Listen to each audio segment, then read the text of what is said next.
Hi everybody, this is a SMIG gas hob. It's about 4 or 5 years old. And it's a bit sickly at the moment. One of the central hob, or the central lighter, doesn't stay alight. You turn it on and it goes off. Usual function, turn it on, it goes off. Unlike the others, you let go and it stays on. So this is a fairly common problem, and it's a thermocouple. I think it is a thermocouple in my case. So I'm going to show you how to replace that. Just as a word of warning, I am no electrician, I'm no cool gas man. I'm a DIY enthusiast in a way, and I thought I'd take this challenge on. Got the spare part from eSpares, and well, hopefully that'll fit in. I'll show you that in a minute.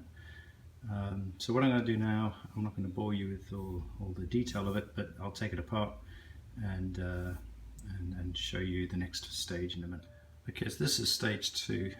All I've done is effectively taken off the caps off each one, as you would do as if you were cleaning it, and taken off the grates that sit on the top. So the joy about this, just fixing the thermocouple, is that you're not actually touching the gas, you're not really touching the electrics. So don't be scared of it, in my view. So what you'll notice, in this version, is that you've got some screws here holding down the plate which sits on the top. In fact, I've taken 2 out already over there, but each one has 2 screws or 4 screws, and what you need to do now is just loosen each of those. You might need a bit of WD-40 if yours is quite old, a bit gunky. Mine was a little gunky, but fortunately none of my screws stripped, so that was nice and easy. They actually came off quite easily, I guess. Bits of grease always helps to keep it loose. And then I'm going to take off these knobs here. They just lift off, just like that. So one by one I'll take those off. And then to get access to what you need, which is the wiring underneath, you don't go underneath the hob at all. All you're going to do is just actually lift off the silver plate that you see on the top here, and I'll show you how to do that in a minute. I'm going to take all these screws off now, take off the knobs, and come back for phase 3. Right, so here's phase 3. Before I lifted this off, I switched off the main powers that feeds the hob, and I switched off the gas as well, just to be able to be absolutely sure. But as I say, you won't be touching either of those, so just for safety precautions. Right, so all the screws are out, the hob, the turning knobs are off as well, and what you need to do next is, between the workspace and the silver top, is just to very gently, because it will be gummed down with a bit of putty, slowly just work your way around the sides, just edging it up very slowly, of course taking care not to damage the worktop.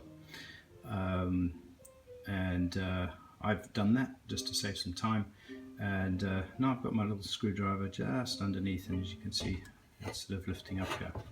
So once you've done that, it'll then slowly edge up. I mean, I've only got one hand here, so I've got to be really careful. But next thing to do is just to sort of slowly lift it up. Be careful of the prongs that stick out here. These are the things that are quite fragile. That's the sparker to give you the spark that lights the gas, and that's your thermocouple.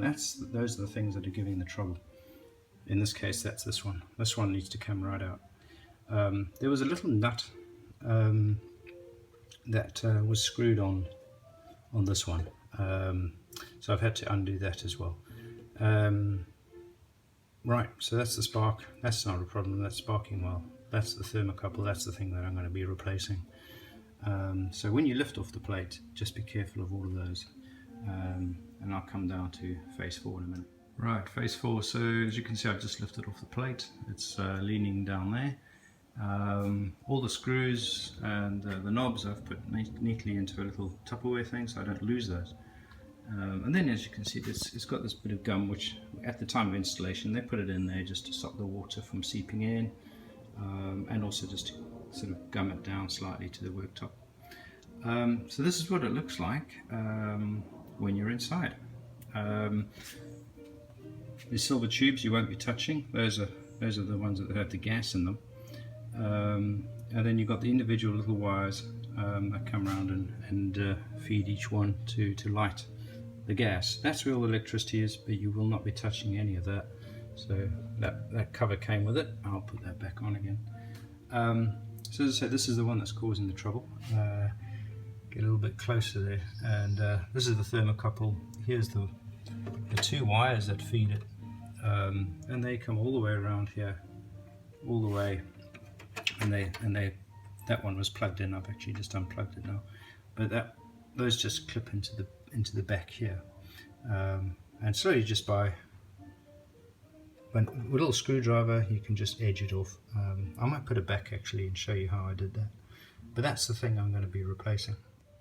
Right, here's phase 5. So what I've done here is I've gone online into eSpares and punched in thermocouple, and then within there's a search place to put in the make and model of your hob, and it'll identify the right part for you. And as you can see, it says on here it's a SMEG genuine original part, which is great. And I know it's got a blue top here, but I've looked at it compared to what's here, and it's identical. It's just a color difference. So I'm expecting that to slot straight in. And then the thermocouple.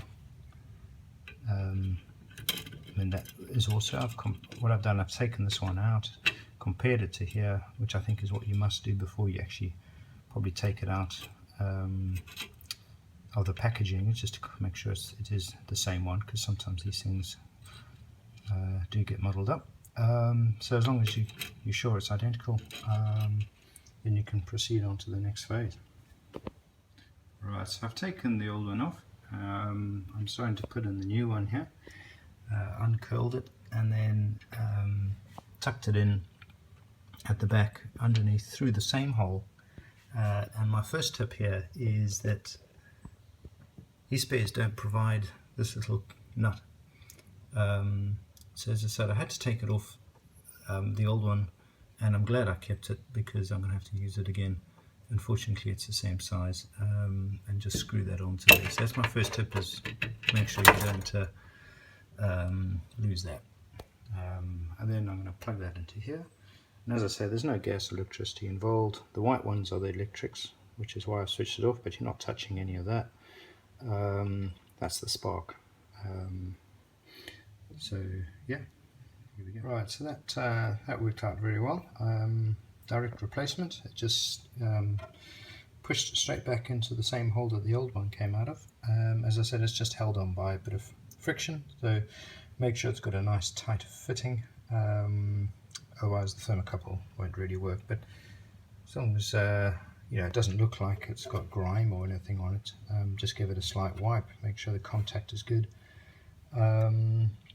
Probably at the same time, what I've done is given this a bit of a clean. May not look like it, but it was far worse than that.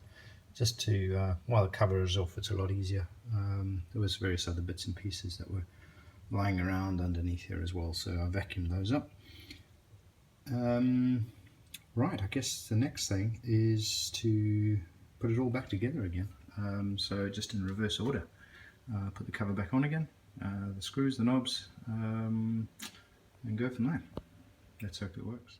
In fact, what I'm going to do first, before I put it all back, I just had a second thought here, is I'm going to put the plate back on here again. Now this is obviously where you just need to be a bit more careful. Maybe I'll do this in 2 stages actually, so we can see what's going on, especially working with one hand. Right, so we've got to line up the holes. That's the most important thing, because we don't want to do any damage to those. Those are very fragile pieces. So there we go.